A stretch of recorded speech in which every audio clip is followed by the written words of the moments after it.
John Pfaff. I'm an ag and commercial loan officer at Security First Bank. I also run a cow-calf operation on the side. So I've got some perspectives from the banking side of things and the producer side of things. Basically, I'm going to be talking about kind of how to deal with your banker, what you should expect from your banker, and how to build a relationship. The different things that make producers successful from kind of, like I said, perspective from both sides of the desk. As producers, your livelihood depends on your farming and ranching, and a big part of that is a bank. There's a lot of most operations need a bank, and you're going to have loans at some point. So you need a good relationship with the banker. You need to know what your numbers are telling you, and you need to know how to read your numbers and how to get the most out of the relationship with the bank. I guess I'm pretty lucky. I get to talk about the exciting world of banking, and I get to be the guy that's between you and lunch. So I'll try to keep it brief and get to my points. As my presentation is titled, Perspectives from Both Sides of the Desk, I'm producer, cow-calf producer, as well as ag and commercial lender. So a little bit about my background. I grew up around dairy and beef production. I grew up near Jamestown. My family, we just had a few acres north of Jamestown, had some horses and some calves around, some roping cattle and stuff. But my uncle was down by Gackle, North Dakota, if you know where that is. So he really is the reason why I got into agriculture, and growing up around his place, his operation is really why I wanted to pursue a career in agriculture. And he taught me a real work ethic because he still milks about 100 head of cows. He's running, 400 or 500 head of beef cattle, and he just introduced about 700 head of sheep to his operation, and it's just him and his wife and their son that are full-time on the operation. So you can see that when you go to his place, it's work. That's about all they do. So I'm fortunate that he taught me a great work ethic, so I can carry that over to my new careers. So I knew that I wanted to do something in agriculture. I just wasn't sure what it was going to be. So I graduated high school, went to Dickinson State University. Still really didn't know what I wanted to do. Knew something in agriculture. I figured a degree in ag business and marketing would probably be my best bet. Pretty broad area that I could use that in. While I was at Dickinson State, an opportunity came up to work at a local credit union there. They called it an internship. Basically, it was just I was a teller, which I was grateful for that because I shouldn't say just a teller because that's really important to the bank, and I'm glad that I got to work there because I got to start at the basics of banking and work my way up. So I worked as a teller. When I graduated from Dickinson State, I turned into a full-time job as an ag and commercial or consumer and ag lender there. So I really got started kind of seeing how the world of banking worked and got to work with some really good operators out in the western part of the state. Opportunity came up to work in Bismarck as a credit analyst, which taught me a lot about credit, about banking. I got to see a lot of different operations numbers, but I was stuck in a cubicle all day crunching numbers, and that just wasn't much fun for me. So when the opportunity to work at Security First Bank came up, I jumped on it, and I've been there for 5 years now as an ag and commercial loan officer. And on top of that, my wife Jessie and I, along with our son Court that you can see here, giving me a hand filling a water tank. We run about a little over 100 cows on her parents' operation. And a lot of you know my father-in-law, Rocky Bateman. And I credit him a lot with getting me started and helping me out. We rent some land from him. He's been great to help us out to get started in our operation. And like I was introduced, we have our son Court. It puts everything into a whole new perspective, and I'm just excited to raise him as a producer.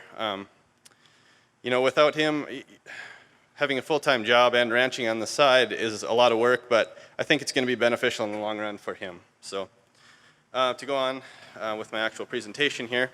So this is going to be basically coming at this from a banker, but also a producer. So what makes a successful producer? So I think it kind of goes without saying, but I put it in here anyway, a strong work ethic, because we all know that farming and ranching is hard work and can be very stressful, and sometimes you just got to push through and you got to work hard. The second one is a high business IQ. And I put that in there, and it's not so much that you have to, have a business degree or study business a lot. It's just kind of that factor of, what am I doing, and is it profitable? Can I be doing something else? Always learning and changing. That goes into the willingness to learn and willingness to change. I think if you're not learning, you're not growing, and that goes for your career, your operation, whatever it is in life. So hats off to everybody here, because just by being here, you're showing what it takes to be a successful producer. And also a positive attitude. We all kind of know those people that, everything's wrong. Nothing ever goes right for them. It's always somebody else's fault. And I think that's a pretty toxic attitude to have. So, a positive attitude goes a long way in farming and ranching, I think. So this next slide, it's kind of maybe hard to see, but I guess on there it's not too bad. So this is more farming. These slides come from FinBin data from the University of Minnesota. In banking, we use this data a lot just because it's a pretty robust set of numbers from a lot of different operations. And you can see what net income has done over the years from 96 to 2018. A fairly steady incline in net income. The really good years, you can see just income spiked and then it really dropped off. So I'll kind of use this as a basis of how farming and ranching have been. And you can look at this, and this is, like I said, mostly crops, but I think if you put the cattle into it, it would look pretty similar, maybe just move the good years a couple to the right. 13, 14, 15 would have been the real peak of the cattle market. So this one is the same numbers. The blue line are the same numbers as the last slide, and then it breaks it out to high profitability and low profitability, the farms that are on the high side and low side of profitability. And you can see the vast difference there. The low 20% of profitable farms, really they were only profitable in the really good years. Every other year they were losing money, probably burning up some equity to make things work. But the high profit farms seem to always be able to make some money. Same kind of thing here. This looks at after your net income and then after you make your payments. So not every farm's going to have a lot of debt. Not every farm's going to have any debt, but most of the time, a farm and ranch operation's got some debt. So this just shows who was able to make their payments. So you can see that most years, majority of farmers have been able to make their payments. The high profitable farms, they're making their payment every year and they've got some left over. The low profitable farms, about the only year they even broke even was 2012, and I think everybody in this room probably knows that was a pretty good year for farming. And if you couldn't make a profit then, well, that maybe you shouldn't be farming. So here's another indication of that. Working capital. Basically, working capital is just what your current assets that you have to operate on. So this graph is just 2012 to 18. So the best year in farming, 2012. It shows both groups had pretty good working capital, but then as times got tougher, the low profitability group just kept eroding that working capital. The high profitability group, working capital went down, but then it started to come back up, and they're rebuilding some working capital now that they've maybe made some adjustments to their operation, to their costs, increased their margins, got better at marketing, whatever it is. So I'll go, here are some tips for working with your lender, and if you don't take anything else away from this presentation, just take it away that you need to know your numbers. Record keeping, it starts with good record keeping. You need to have a handle on your numbers, and you need to be able to have a good conversation with your banker about your numbers. If your banker's putting together your numbers for you, likely they're not going to be super accurate, and it's just easier for both of you to be able to know your numbers. And be proactive. Our best customers, if something happens to them, if they run into a bind, we all have tough times. Everybody goes through tough times, but just be proactive. Work with your banker, communicate with them, be proactive. When you're putting together projections for the upcoming year, it's a good idea to go through some different scenarios. So what we like to do is stress test different things in your projections. Maybe its production is cut by 10% that year, 20%, or your costs rise 10, 20%, interest rates go up, just different things like that. You can really get a feel for how profitable your operation is going to be if you run into some problems. So I had to put in the Earl cartoon. I thought that was maybe make some people mad, I don't know, but hopefully none of you in this room are in this position. So I thought I'd touch a little bit on financial statements. I'm sure it's everyone's favorite topic to talk about financial statements, but just a couple of quick basic ones. So your balance sheet is basically, all your balance sheet is a list of assets and liabilities on a certain date. It's basically a snapshot of your financial condition on that date. It can change tomorrow, you know, it could be different the day before, you put this together, it can be different, but so with that in mind, your balance sheet you should prepare those on the same date each year, preferably, you know, within your beginning and end of your fiscal year, which is for most operations is year end, and that gives you an accurate picture of how your year went, your net worth gain or loss, and you can, you know, compare that with your other financial statements and make adjustments. Now we'll go into depreciation on your balance sheet. This is kind of a hot topic for some of our borrowers. You know, we'll have discussions about, is depreciation a real cost? And yes, it is a real cost. Maybe it's not a real cash cost that year, but eventually, you know, your machinery and your depreciable assets are going to have to be replaced, and you have to account for that somehow. So, rule of thumb, what we do at the bank, just for ease of everything, we just depreciate, you know, machinery, equipment, depreciable assets, take a 10% depreciation off every year, and that gets us, you know, pretty close. And you can go through individual items, and maybe there's that old, you know, 40/20 that has you paid X amount and now it's worth double what you actually paid for it.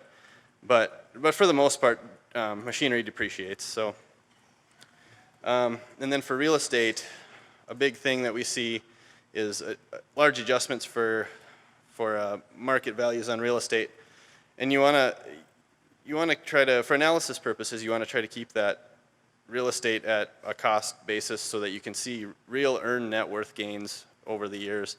And on this this balance sheet here is from software called FinPack, and that's what our bank uses. There's a lot of good software out there. This is just what we use, but it gives you the option of using two columns on your assets, intermediate and long-term assets, to where you can account for your cost value, and then you can make adjustments for market value as the markets go up or down, or land prices go up or down. So just a quick overview of a balance sheet. So on the balance sheet side of things, so this is what, from that FinBin data, this is how net worth has looked, and this is on a market basis, so keep in mind this is market value, and so net worth has gone up dramatically, you know, from 96 to 2018, and most of that, I would say, would be from land values, because if any of you have been following the land market, especially from 96 till now, land is worth, I don't even know, 10 times more than what was pasture land worth in 96, you know, not much. Now, any pasture land, especially if it's close to like a Bismarck-Mandan area, you have your outside investors keeping that market up. So along with that, the red line there would be debt to asset ratio. So that's gone down as net worth has gone up. So really, overall, farmers are even though there's been some tough years, farmers are in a pretty good financial situation. And in the banking world, we often talk about the 80s and the financial crisis in the 80s, and how it's different now than it was then. And I think there are some real differences. This slide shows one of them. The amount of equity in the land is huge. A lot, you know, I wasn't in banking in the 80s, but from what I read, there wasn't a whole lot of equity. And then when the land prices downturn, you know, that's what caused a lot of the problems. So we have a lot of equity. Land prices are still pretty good. They're not dropping a whole lot. There's other factors that are keeping land prices propped up. And interest is extremely low right now, as opposed to, you know, paying almost 20% in the 80s for interest. You know, now we're anywhere from in the 4 to 6%, which is a drastic, you know, it takes away the interest costs of things. There's still some interest costs, but it's not near as bad as it was. So I think those are two key differences between, you know, this egg crisis, you know, it's called an egg crisis now, I guess, and the 80s. So that's why it doesn't seem quite as bad now. So this is kind of another slide just showing kind of the difference. This is year over year net worth change. It's not a total net worth, it's just a change each year. So you can see most years there's an overall earned net worth change. So farmers are making money. It might not seem like it, but at least, if it's not huge profits, at least you're building some equity. There's only one year here, 2015, that really there was not a lot of earned net worth, but according to this slide, it would seem that people valued, maybe revalued their land, and something that maybe went into that was some operating losses got refinanced and termed out, so maybe some of that debt got put on the land, new appraisals done on land, and market prices for land was higher, so people readjusted their balance sheets. The next financial statement I wanted to talk about is the income statement. This just measures your profit and loss over a given time. So it can be, most of the time it's a year, it can be monthly. So the main thing I wanted to hit on this slide is, so you can see the top part of this income statement is on a cash basis. The bottom part takes into account accrual adjustments. So most, your Schedule F on your taxes, most financial statements are on a cash basis, and we really should be doing analysis on an accrual basis to take into account inventory changes. You can see how drastic there, it's maybe hard to see, but how drastic that change can be. So you go from a net cash income, I can't really see it on this, but a pretty large net cash income, then you take into your account on this example some inventory changes, so crops and feed, market livestock, some other assets from the beginning of the year to the end of the year went down quite a bit. So you can see that your operating profit has gone down on an accrual basis because you don't have as much assets at the end of the year as you started with. And then you take into account depreciation, which that's, like I said, there's a lot of debate about that on whether you should be looking at that year to year or not. I think you have to account for it somewhere, so we try to look at it every year. So it's a pretty drastic, in this example, they're still making a positive net income, but it's a drastic difference between the, whatever, 300,000, whatever that is, to the small amount on the bottom line. So just be aware of, just because on a cash income statement says you're making money, you should really be looking at your balance sheet, and it goes into keeping accurate records so that you can make those adjustments. And here this just shows how different it can be. So the green is net cash income, the blue is accrued income. So on the good years when you're going up, your prices are going up, your inventory is probably building because you're not selling everything maybe for tax purposes or something. So you're on an accrual basis, you're actually doing better than a cash basis. Well, when things turn around and you're having to sell off assets to generate cash, that goes the other way pretty quickly. And this is that kind of same information, but for the low 40% of profitability in farms. And you can see just how drastic that can be. And I would hope, like I said, that's the low profitability farms, and there's a lot of reasons for that. So, this isn't your average farms, this is a low profitable, but it can be a drastic change. So I guess we'll go into collateral a little bit. Basically, the main point is banks, for the protection of the bank and for the protection of the customer, we use discounted collateral values. So when you borrow money, we can't lend 100% of the value of that asset, of the collateral. And that's just, if something goes wrong, something happens, the idea would be that the customer would be able to sell off that asset and be able to pay off their loans, because we're not in the business of selling people out or repoing assets. We're in the business of trying to help you make money. But this is just a little bit of a safety net. Most banks around here at least are not really collateral lenders. We have to take it into account, but we put more weight on cash flow, historical performance, and things like that. I wanted a quick hit on young and beginning producers. As you can tell, I'm a pretty proud dad, so I had to get my son in there a couple times. He was out helping me fence one day. So there's some great programs out there with the Bank of North Dakota and Farm Service Agency to help young and beginning farmers get started. They have great terms, great interest rates, way lower than what the bank can offer, and it's just their way of helping. And they work with the local bank, so you kind of work through us, and then especially with the Bank of North Dakota programs, they're great programs. You work through us, and we help put those together, and we share in the risk with Bank of North Dakota. You can do longer terms, way lower interest rates, just to help out those first few years of young farmers and ranchers getting started. And I was fortunate. My father-in-law helped me out a lot getting started. And it's hard. If you don't have much help, it's hard to get started without much help, but it's not impossible. An example that that I kind of go back to a lot, that I hear a lot, is somebody wants to get into cattle, but they don't have somebody to help them. You know, you can get out, try to lease some land, do some custom grazing. You don't have any of your own assets invested, except for your time, really. Can be a good way to get started. Sometimes you just have to take on some debt to get started, to buy some assets, and that's what the bank's here for. That's why we exist, I guess. But our goal is to get that producer from young and beginning producer, help them grow their business, be profitable, eventually pay off their debts so that they can be debt free. And that sounds kind of funny, probably coming from a banker, but it's true, because you know, without successful producers, we're not going to make any money either. And once you're out of debt and making a ton of money, we do take deposits. So there's that. So a couple positive things with young and beginning farmers. It is tough to get started, but I guess I don't really have time to get into these slides much, but it just shows that the profitability of beginning farmers is just as high, in some cases higher, as established farmers. And I think that's because a lot of them are looking at different ways to make money, diversifying quite a bit. You know, we had the two panelists yesterday that shared how they got started, and they're diversified. They're looking at different ways. They're taking on some custom work.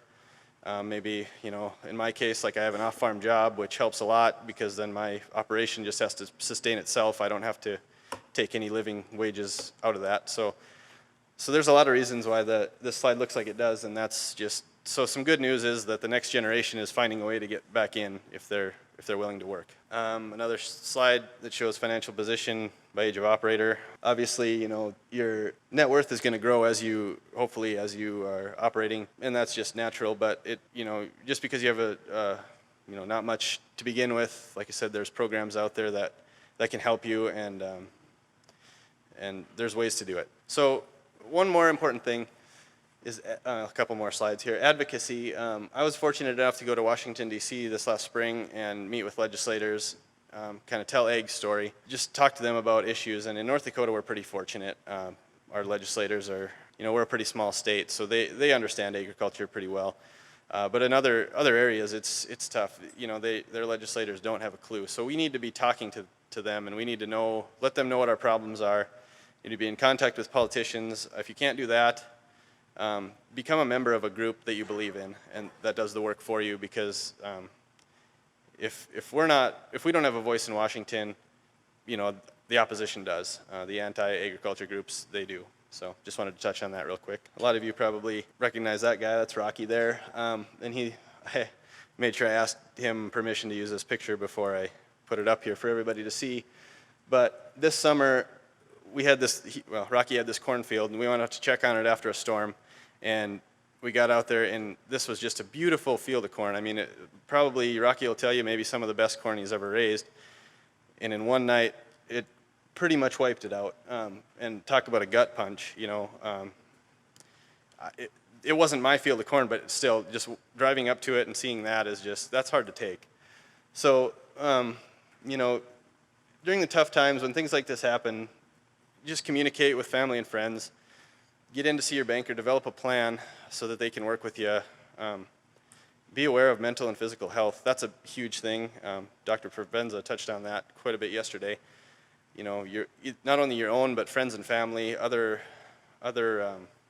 producers in the area. Just if something's not right, you know, talk to them, you know, or find somebody that can help you in that situation, and lean on your family and friends. You know. There's a lot of studies out there that, you know, suicide rate among farmers and ranchers is some of the highest in the country, and to me, that's unacceptable. It just, you know, I've had friends whose parents, you know, have committed suicide. We've had customers that it's happened to, and it's tough to take, and you know, it's hard to see the signs, but just be aware of that. And I'm not an expert by any means on that, but I just wanted to just make people aware. And another thing, very important thing, succession planning. So I think everybody in this room, if you've got an operation, you want to see that continue. So succession planning is huge, because you want to be the one that decides what happens to your farm and ranch. You don't want the state to decide who gets what, or your kids to, you know, fight over it, or whatever. You know, there's just a lot of different factors there. And a stat that I got from our wealth management person at the bank, he does a lot of succession planning, a lot of different things like this. A lot of things people miss sometimes is the need for long-term care, and there's a lot of products you can use to mitigate some of that risk. According to him, 70% of Americans turning 65 will need some form of long-term care in their lifetime, and 40% will end up in a nursing home. And I'm sure most of you are aware of the costs of ending up long-term care or nursing home, and it's huge, and that can really take away, if you have to sell off your land or your farms to pay for that, that doesn't leave much for the next generation. So just be aware of that. So with that, I will take any questions if there are any. Any questions for John before we break for lunch? John, I've talked to a couple different banks about getting my kids started in ranching. And every time I have that conversation with them, they say, well, you're going to have to co-sign even though they have these programs out there. What's your answer for that? That's a tough one. I mean, if they don't really have much history, if you're working with your bank, we've got customers like that too that are in that same position, and a lot of times it is just going to have to be where the parent steps in to help to at least guarantee some of that debt until the next generation can show that profitability and show that they know what they're doing. It depends on the ages and stuff too. I know like FSA's got some pretty good programs for that are probably even more flexible than like the Bank of North Dakota. Smaller dollar amounts and things like that just to get started. But for the most part, if they don't have much credit history or anything, you probably will end up having to co-sign or guarantee some debt to start out with. I'm not saying that, we definitely want to work in those situations, we want to work with you. So, if you have faith in your kids, hopefully you're not too afraid to sign that and vouch for them. But, if you want to talk more about that later, I'd sure be happy to talk to you. So. What do you recommend as far as using a broker and a consultant to contract ahead in this marketing now? I think you need to really understand what they're doing. Just leaving your financial situation up to somebody else maybe isn't such a good idea. But if you understand the markets and understand the different type, futures, options, different things like that, I think it's a good way to mitigate a lot of risk. You just have to make sure that your banker's on board, because when you get, the market can go the wrong way sometimes, or you get some margin calls where you have to kick in some money. You just have to make sure your banker is aware of that and on board, and most bankers will work with you on that. Okay, I think we're going to break for lunch. Let's give John a hand.